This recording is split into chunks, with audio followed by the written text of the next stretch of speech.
Dans cette vidéo, nous allons vous présenter la technologie connue sous le nom de tomographie à cohérence optique.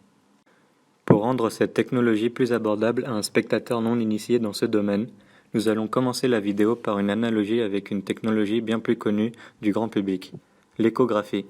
Cette dernière utilise la réflexion d'ondes sonores pour reconstituer une image de l'objet à analyser. La tomographie en cohérence optique, que nous abrégeons par la suite par OCT, pour Optical Coherence Tomography, repose sur un principe similaire. La seule différence est le fait qu'il utilise la lumière pour obtenir cette image. Nous allons maintenant présenter les concepts physiques sur lesquels repose cette technologie. Cela nous permettra d'avoir une compréhension en profondeur des machines. Les ondes utilisées sont des ondes électromagnétiques, à la différence des ondes utilisées par l'échographie. On utilise de la lumière dont la longueur d'onde se situe autour de quelques centaines de nanomètres. L'OCT utilise la propriété de ces ondes à créer des interférences. Quand deux ondes électromagnétiques fusionnent, elles créent une onde dont l'intensité est la somme des deux ondes fusionnées. La création d'interférences peut être facilement mise en avant par un interféromètre tel que vous le voyez maintenant. Il existe un dispositif connu sous le nom d'interféromètre de Michelson. Dans ce dispositif, on part d'une lumière monochromatique qui va se refléter sur un miroir semi-opaque et diviser le signal en deux rayons distincts. Un rayon va se refléter sur un miroir fixe, dit miroir de référence, tandis que le second rayon va se refléter sur un miroir mobile. La différence de longueur X entre les deux parcours va être ce qui va créer des interférences lorsque les deux rayons seront réunis en un seul au niveau d'un photorécepteur.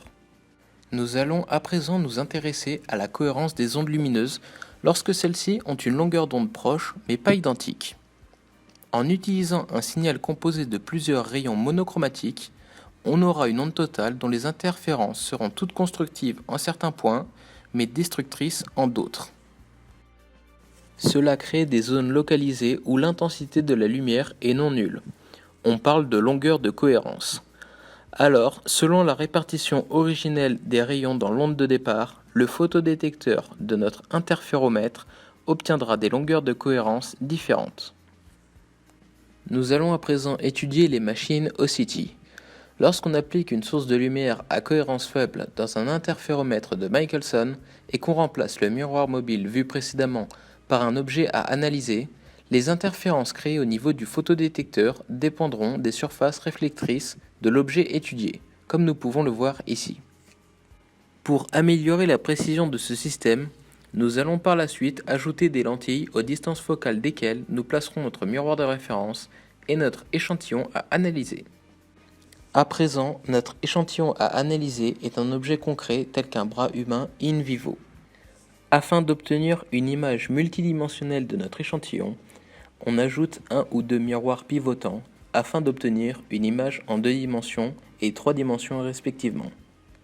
Les pics d'intensité au niveau de la photodiode qui reçoit les deux signaux sont représentatifs des distances où se situent les surfaces de réflexion sur notre échantillon.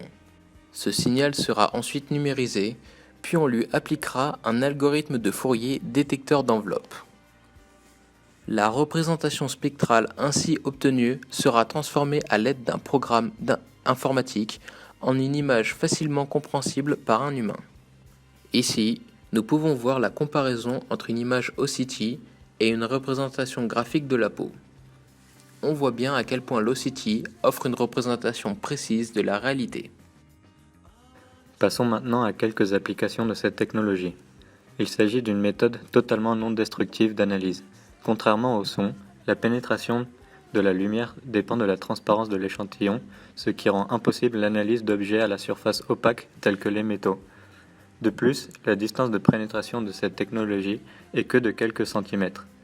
Avec ces paramètres, l'application la plus répandue de l'OCT sera dans le domaine de la médecine.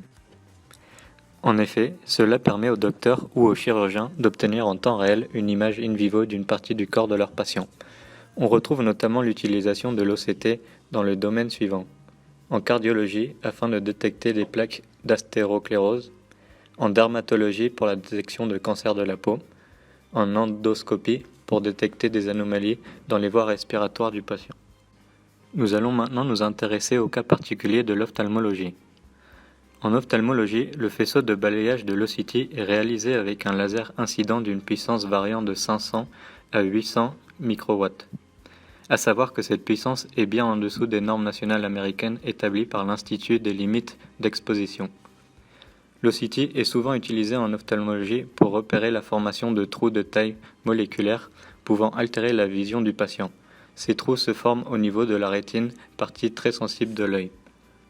L'OCT en ophtalmologie est réalisé avec une Stratus OCT de l'entreprise Zeiss. L'opération ne dure qu'une dizaine de secondes. La Stratus OCT est une machine souvent utilisée lors d'une consultation chez l'ophtalmologue, car elle se charge de détecter les maladies à un stade précoce en se basant sur une large base de données de plus de 30 000 patients.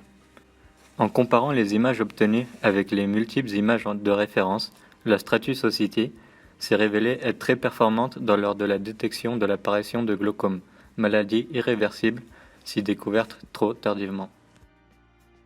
Bien qu'encore assez méconnu, le domaine de l'OCT s'est énormément développé depuis sa création en 1989, au point d'atteindre de nos jours de multiples applications qui n'ont cessé de prouver leurs résultats.